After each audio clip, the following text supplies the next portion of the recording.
Welcome to Bite at a Time Books, where we read you your favorite classics one bite at a time. My name is Bree Carlile, and I love to read and wanted to share my passion with listeners like you. You can sign up for our newsletter at biteatatimebooks.com.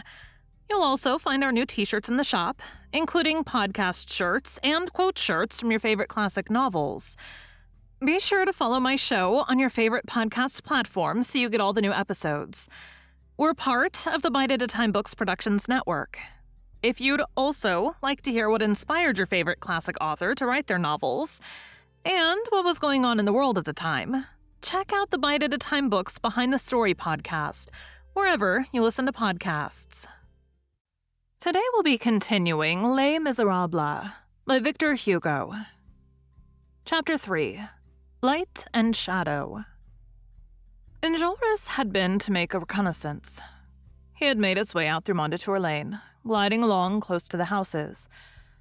The insurgents, we will remark, were full of hope.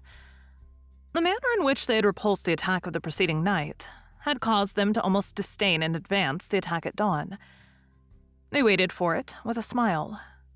They had no more doubt as to their success than as to their cause.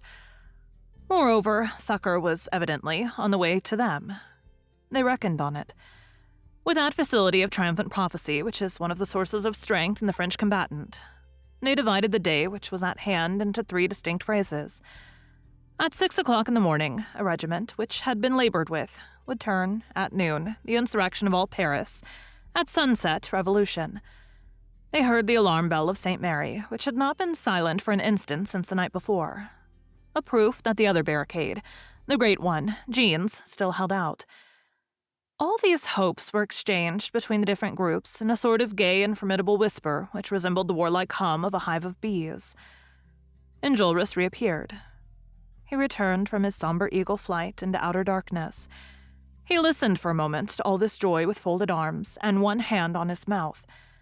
Then, fresh and rosy in the growing whiteness of the dawn, he said, "The whole army of Paris is to strike.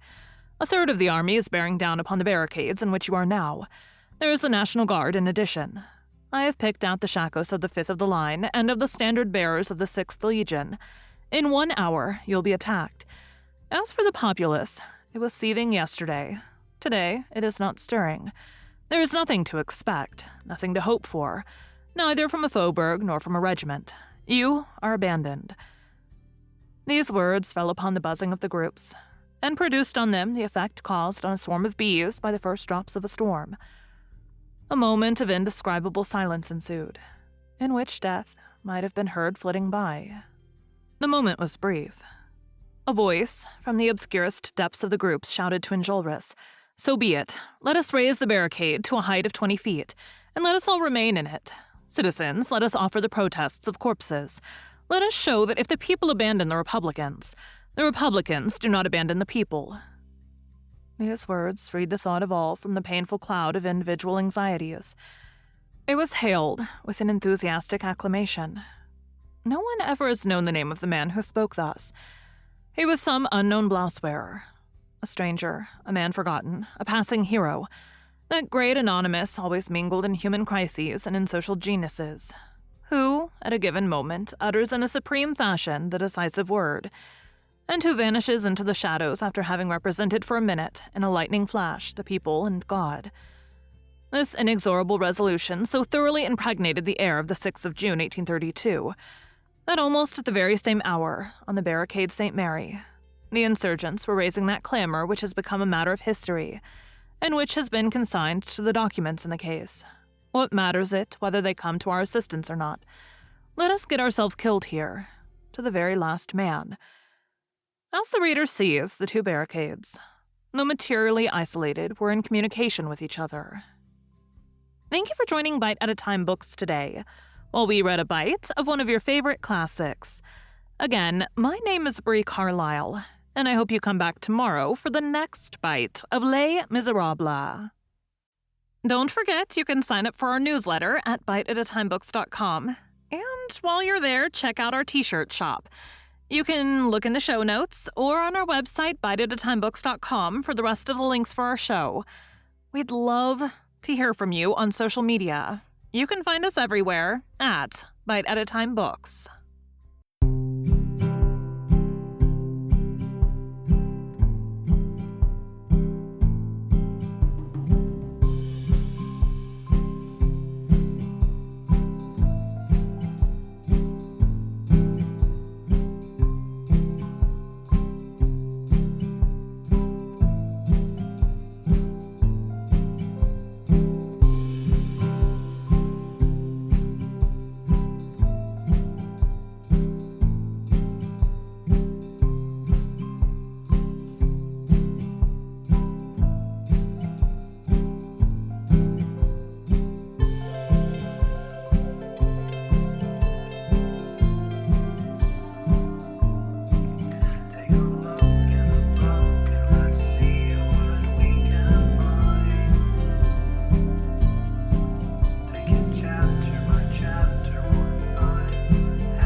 One bite at a time.